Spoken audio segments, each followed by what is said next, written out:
Hello friends, I am doctor Neelam Avtar Singh, homeopathic consultant. आज हम बात करेंगे विमेन हेल्थ इश्यूज़ की।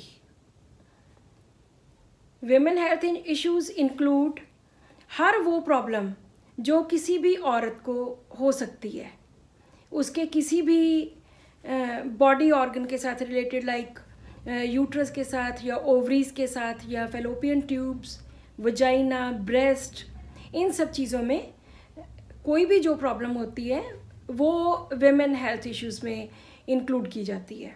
सो हमारा सबसे पहला फोकस क्या होता है विमेन हेल्थ इश्यूज़ में कि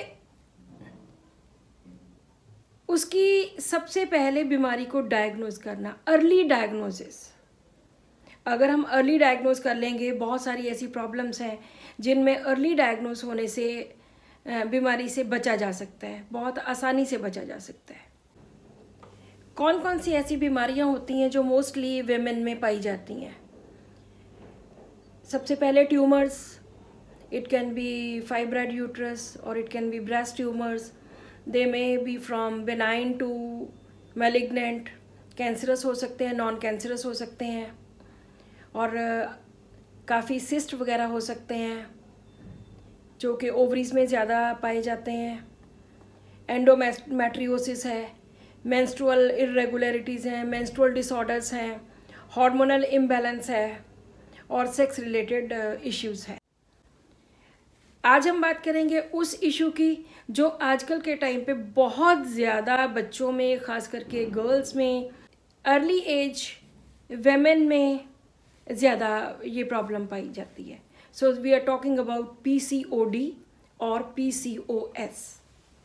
PCOD means polycystic ovarian disease and PCOS means polycystic ovarian syndrome।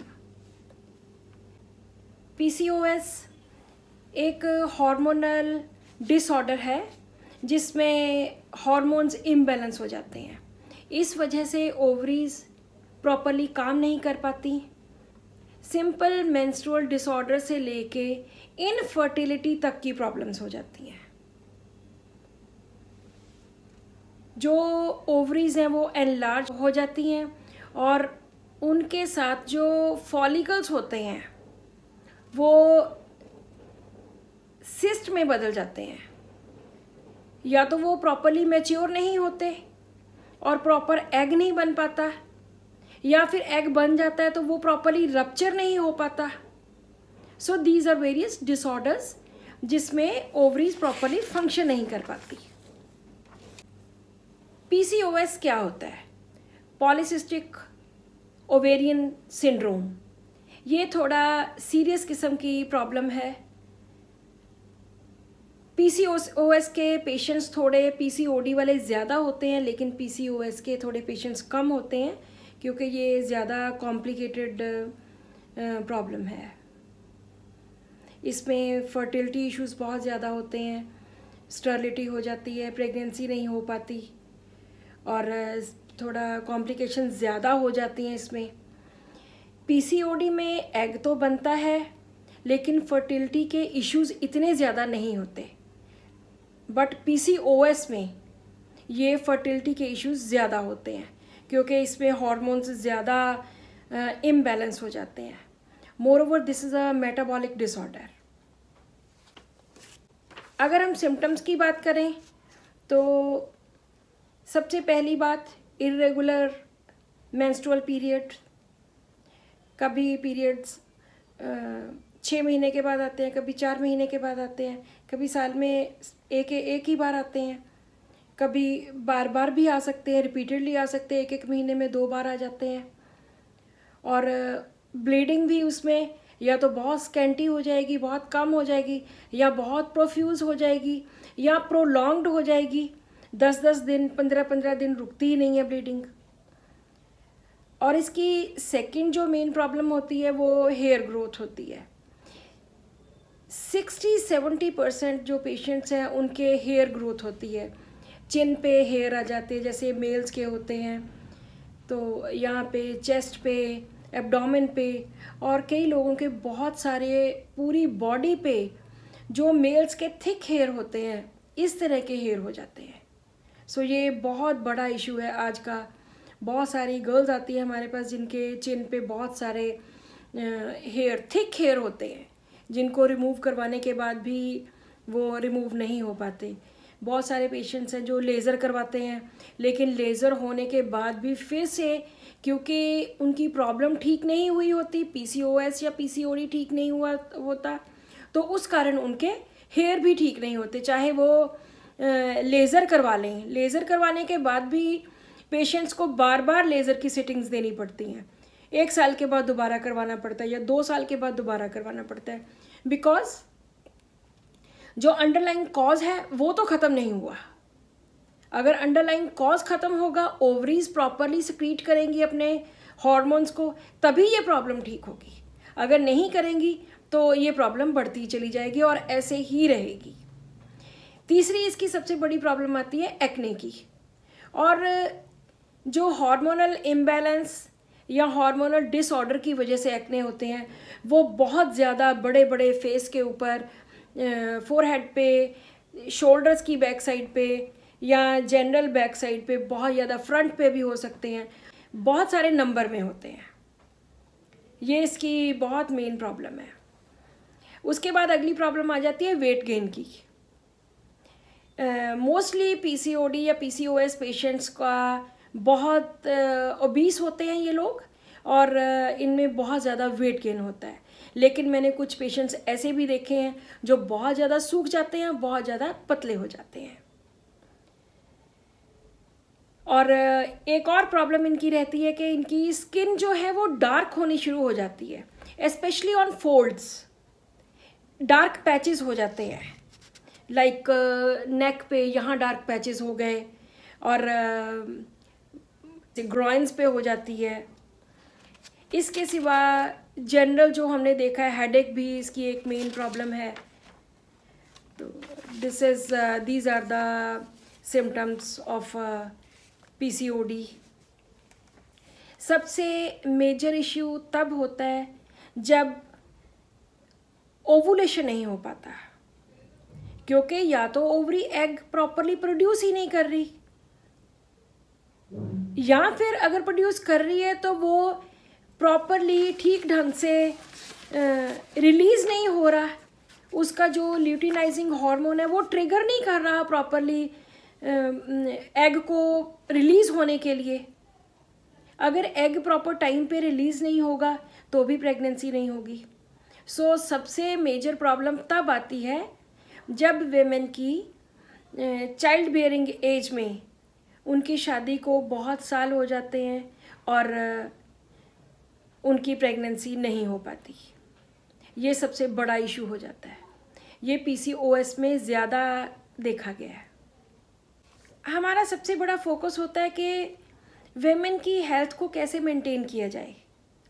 इसके लिए अर्ली डायग्नोसिस और treatment and how to maintain her health, उसको ये सब कुछ दैट इंक्लूड्स हर डाइट, उसकी नींद, उसको कितना सोना है, उसकी स्लीप डिस्टर्ब तो नहीं हो रही, उसकी एक्सरसाइज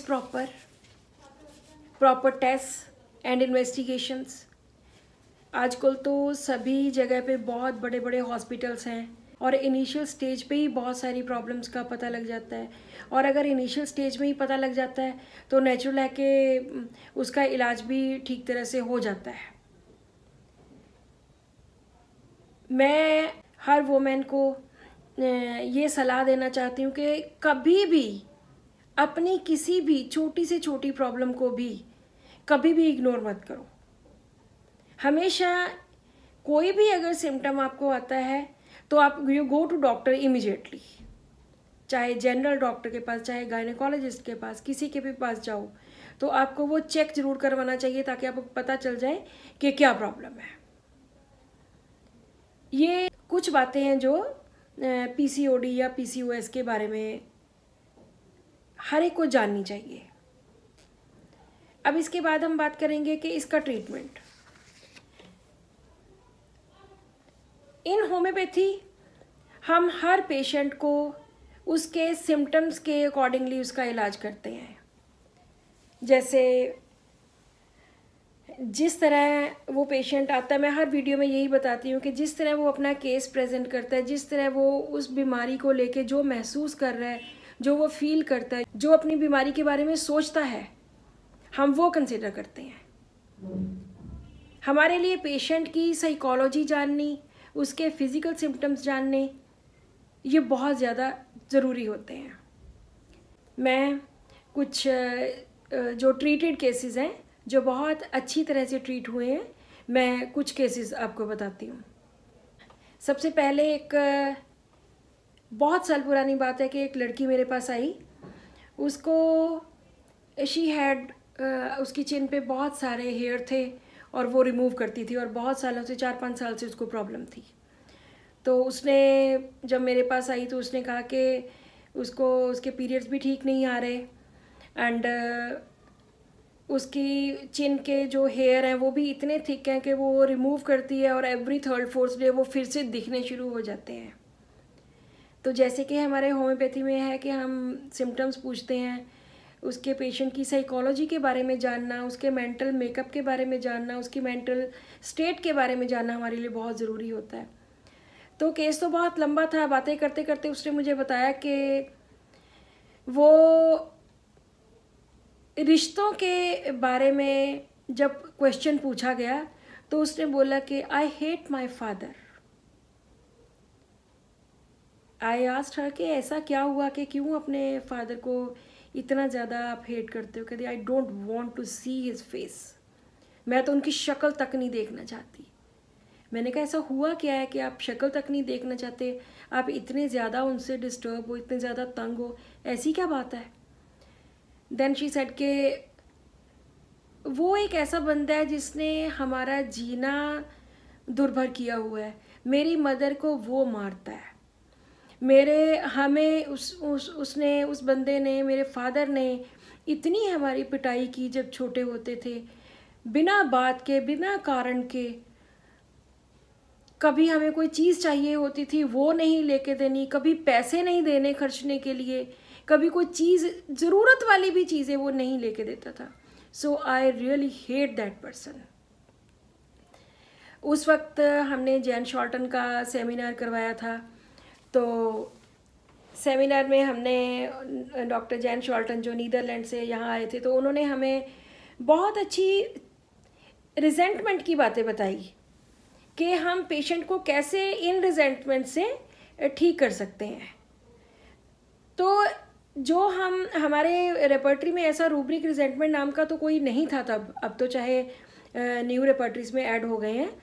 तो उसमें उन्होंने तब बताया था कि resentment to different relations, if a person has resentment to father then this is the medicine, resentment to mother, resentment to brother, sisters, to partner, to friends and to spouse. So doctor Jan Scholten के theme के accordingly resentment to father में हम ammonium carb medicine लेते हैं। इसके साथ ही मैं और भी आपको बता दूं, resentment to mother में अमोनियम म्योर मेडिसिन लेते हैं। Mur stands for mother. resentment to brothers and sisters and friends, इनमें अमोनियम फॉस्फ मेडिसिन लेते हैं। And resentment to partner, husband और स्पाउस, इनके लिए हम लेते हैं अमोनियम सल्फ। और हमने बहुत बार इन मेडिसिन्स को सक्सेसफुली यूज़ किया है ड्यूरिंग द ट्रीटमेंट। जिन लोगों को ये जो रिजेंटमेंट होती है, ये कोई छोटी मोटी रिजेंटमेंट नहीं है कि जस्ट एक बार पापा पे गुस्सा आ गया, फादर पे गुस्सा आ गया, या 2 बार गुस्सा आ गया। ये ऐसी रिजेंटमेंट है जो पेशेंट को रिपेल करती है उन सब चीज़ों से, अपने फादर से रिपेल करती है, वो उसको देखना तक नहीं चाहती। सो यहाँ पे I gave her medicine ammonium carb. आप विश्वास नहीं करेंगे कि जैसे ही मैंने ammonium carb the, just with in 15 days उसके सारे चिन के हेयर एकदम गायब हो गए, और कुछ दिनों बाद उसके मेंस्ट्रुअल साइकिल रेगुलर हो गए। और आज इस बात को I think more than 20 years हो गए। उस लड़की की शादी हुई, उसके 2 बच्चे हैं, कोई फर्टिलिटी की कोई प्रॉब्लम नहीं आई, बिल्कुल भी कुछ ऐसा नहीं हुआ। एंड आज भी वो बिल्कुल ठीक है और मुझे अब भी आकर बताती है कि ये आंटी आपने मेरा ट्रीटमेंट किया था और मैं बिल्कुल जस्ट एक ही बारे में मैं कैसे ठीक हो गई थी. So this was resentment to father. Ammonium carb was given in that case. उसमें कोई टेस्ट तो नहीं हुए थे, बहुत पुरानी बात है, लेकिन अगर उसको फेशियल हेयर की प्रॉब्लम है तो ऑफ कोर्स ये पीसीओडी या पीसीओएस के साथ ही रिलेटेड था. अब हम बात करेंगे दूसरे केस की. इस दूसरे केस में पेशेंट मेरे पास आया, एक लेडी थी 32 ईयर्स की. तो she came to me and उसके इतने मोटे मोटे पिंपल्स हो रखे थे, बहुत ज़्यादा, जो कि टोटल हार्मोनल डिसऑर्डर था. उन्होंने मुझे अपने टेस्ट दिखाए. वो काफ़ी सालों से 10-12 साल से मैरिड थे, लेकिन उनके बेबी नहीं हो रहा था. स्टेरिलिटी की प्रॉब्लम थी, इनफर्टिलिटी की प्रॉब्लम थी, और उन्होंने 2-3 बार आईवीएफ करवाया, लेकिन कुछ नहीं हुआ. कंसेप्शन नहीं प्रॉपरली हो सकी. तो अब उन्होंने just she came to me for this acne. उनका पीरियड्स भी प्रॉपर नहीं थे. पूरे सिम्टम्स वगैरह लेने के बाद तो मैंने उनको जब पूछा कि गुस्सा वगैरह कितना आता है, हमारी हर पेशेंट में हम उसकी मेंटल मेकअप, ये मैं बार बार बात कहती हूँ कि हम मेंटल मेकअप या मेंटल उनका जो सोचने का नज़रिया है या अपनी बीमारी को देखने का नज़रिया है, वो हम ज़रूर पूछते हैं. तो जब उनसे बात हुई, she was a very mild lady. तो काफ़ी सारे सिम्टम्स पूछने के बाद उनकी मेडिसिन निकली पल्साटिला. और पल्साटिला मैंने जैसे ही उनको दी, जस्ट 2-3 महीनों में उनके सारे एक्ने भी ठीक हो गए एंड उनके पीरियड्स रेगुलर हो गए. और 6 महीने के बाद उनकी प्रेगनेंसी पॉजिटिव हो गई, नेचुरल वे में. कहाँ उन्होंने आर्टिफिशियली करवाया था, आईवीएफ करवाया 2-3 टाइम्स, उसमें सक्सेसफुल नहीं रहे. लेकिन जब होम्योपैथिक मेडिसिन मिली, जो कि उनकी बेस्ट से मिनिमम मेडिसिन थी, बेस्ट सिलेक्टेड मेडिसिन थी, जब ये उनको मिली, तो हालांकि वो मेरे पास इस इशू के लिए नहीं आए थे कि मुझे स्टेरिलिटी है या बेबी नहीं हो रहा. वो बताया ज़रूर था उन्होंने. और उनकी 6 महीनों में नेचुरली प्रेगनेंसी हो गई और कुछ देर के बाद बहुत प्यारी सी बिटिया ने जन्म लिया. सो कई बार अपने आप ही ऐसे 2-4 महीनों में, 6 महीनों में पीसीओडी या पीसीओएस की प्रॉब्लम ठीक हो जाती है. लेकिन बहुत केसेस होते हैं जिनमें हमें कई बार ज़्यादा टाइम भी लगता है. जो मैंने उनको पल्साटिला दी वो इन रूब्रिक्स के बेसिस के ऊपर दी थी. एक तो उनको रोना बहुत जल्दी आ जाता था.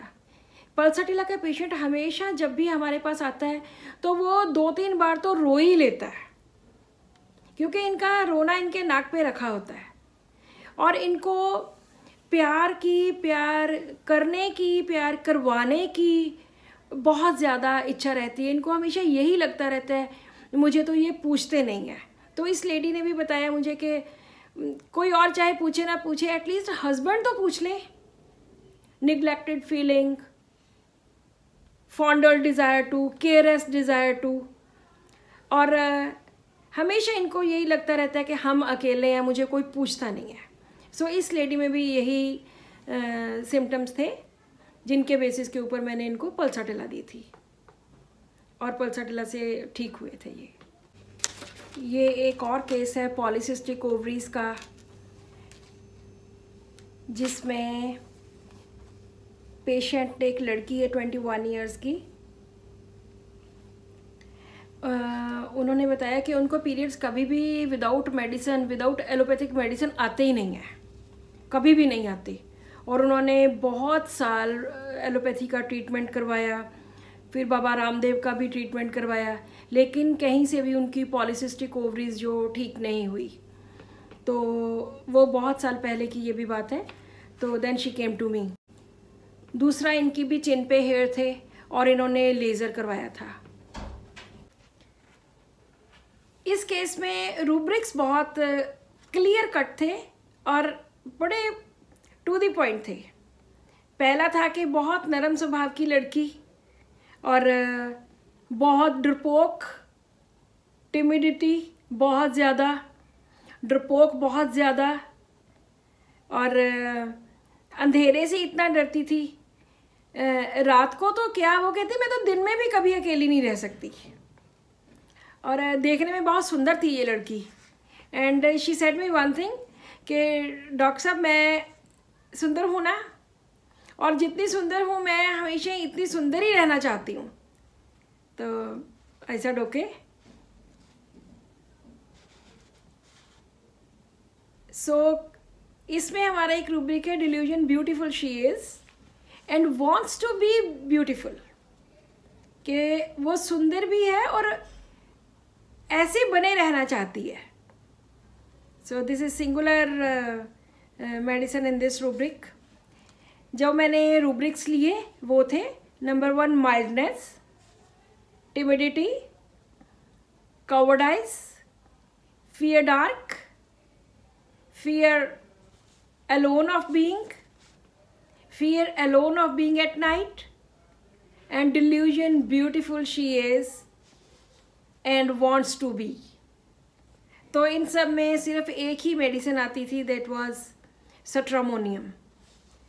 और उसको जैसे ही सट्रामोनियम दी, उसके 1-2 महीने के बाद पीरियड्स रेगुलर हो गए, और उन्होंने 3 मंथ्स के बाद अपना अल्ट्रासाउंड करवाया दोबारा से, और अल्ट्रासाउंड में उनकी पॉलीसिस्टिक ओवरीज नहीं थी।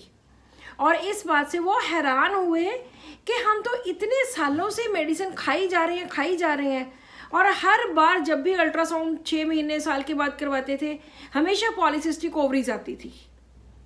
लेकिन this is a first time के 3 महीने की दवाई खाने के बाद उसकी ओवरीज बिल्कुल परफेक्टली ओके हो गई, उसके पीरियड्स रेगुलर हो गए, और कम से कम इसका 1 साल तक फॉलोअप चला, और बिल्कुल ये पेशेंट ठीक हो गई।